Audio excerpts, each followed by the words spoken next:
आप जो ये तस्वीर देख रहे हैं, इनका नाम है मैरी जॉनसन और ये संयुक्त राष्ट्र महासभा में एक वरिष्ठ अधिकारी के तौर पर काम करती है। लेकिन इसी मैरी को हमारे चाणक्य जयशंकर साहब ने ऐसे दो शब्द सुना दिए कि इनकी बोलती बंद हो गई। सिर्फ इन्हें नहीं तो पूरे यूएनएससी को हमारे विदेश मंत्री जयशंकर साहब ने लताड़ लगाई। और मेरे हिसाब से ऐसे करने वाले जयशंकर साहब भारत के पहले विदेश मंत्री होंगे जिन्होंने सब देशों के सामने यूएनएससी को उसकी औकात दिखा दी, वो भी बिना गाली गलौज किए। और मजेदार बात तो ये है कि इस पर यूएन के किसी भी सदस्य देश ने आपत्ति नहीं जताई। तो इसे ही कहते हैं असल कूटनीति, जहां पर आपका दुश्मन आपके सवालों का जवाब भी नहीं दे पाता और आपका विरोध भी नहीं कर पाता। तो चलिए इस कूटनीतिक खबर को थोड़ा और विस्तार से समझते हैं। दरअसल हाल ही में हमारे विदेश मंत्री यूएन के 73वें सत्र को संबोधित करने अमेरिका गए थे। तब उन्होंने यूएन अधिकारी मैरी जॉनसन की बोलती कैसे बंद की, अब वो मैं आपको बताता हूँ। देखिए हुआ क्या, जब भारत की ओर से यूएन में आवाज उठाई गई कि भारत को स्थायी सदस्यता और वीटो पावर कब मिलेगी, तो उस पर टिप्पणी करते हुए मैरी ने ये कहा था कि भले बाकी सदस्य देश भारत की स्थायी सदस्यता को लेकर समर्थन कर रहे हो, लेकिन वीटो पावर हासिल करने के लिए भारत अभी भी उतना सक्षम नहीं जितना कि भारत खुद को समझता है। भारत आज भी एक विकासशील देश है और वीटो पावर हासिल करने के लिए भारत को विकसित होना जरूरी है। इसीलिए भारत पहले खुद को समर्थ बनाए और फिर स्थायी सदस्यता का रोना रोए। अब इस पर जयशंकर साहब ने क्या कहा वो सुनिए। तो सबसे पहले जयशंकर साहब ने मेरी से ये कहा कि भारत कौन से फील्ड में पीछे है वो बताइए। क्या भारत डिफेंस में पीछे है?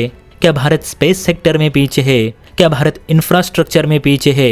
या भारत की अर्थव्यवस्था डूब रही है? भारत कहाँ पीछे है, जरा आप ही बताइए। जयशंकर साहब ने आगे ये कहा कि आज पूरी दुनिया में भारत ही एक ऐसा देश है जो जागतिक मंदी के बावजूद अपनी अर्थव्यवस्था घोड़े की रफ्तार से आगे ले जा रहा है। फॉरेक्स रिजर्व हो, जीडीपी हो या ट्रेड, भारत कहीं पर भी मात नहीं खा रहा, बल्कि हर साल भारत में $100 बिलियन से अधिक का विदेशी निवेश आ रहा है। अरबों रुपयों के मेगा प्रोजेक्ट्स खड़े हो रहे।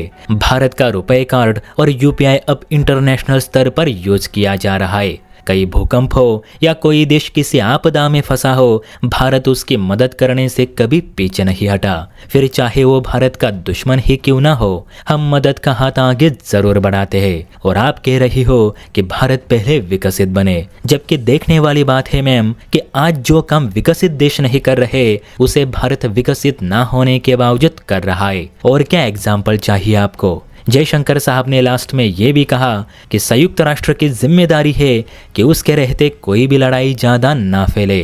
लेकिन फिलहाल दुनिया जो दो गुट में बढ़ चुकी है, तो इन घटनाओं पर संयुक्त राष्ट्र कहीं पर भी नजर नहीं आता। आप केवल एक दर्शक की तरह कभी कभी कमेंट्री करते हुए नजर आते हैं, बस और कुछ नहीं। और ऐसा ही चलता रहा तो यूएनएससी का मंच रहे या ना रहे, किसी को कुछ फर्क नहीं पड़ेगा। इसीलिए इसमें सुधार करने अति आवश्यक है। अब जयशंकर साहब के बस इतने कहने भर से ही यूएन अधिकारी मैरी जॉनसन की बोलती बंद हो गई और जो बाकी सदस्य देश है वे भी जयशंकर साहब की बातों से सहमत हुए। और होने भी चाहिए, क्योंकि फिलहाल पूरे यूएनएससी को सिर्फ अकेला अमेरिका ही कंट्रोल कर रहा है। और कभी कभी मुझे तो ये भी लगता है कि चीन और अमेरिका दोनों मिलकर यूएनएससी को हैंडल कर रहे। आपको क्या लगता है दोस्तों, क्या आप जयशंकर साहब की बातों से सहमत है या फिर नहीं? कमेंट करके अपनी राय जरूर दे। और हाँ, वीडियो अच्छी लगी हो तो चैनल को लाइक एंड सब्सक्राइब भी जरूर करें। जय हिंद।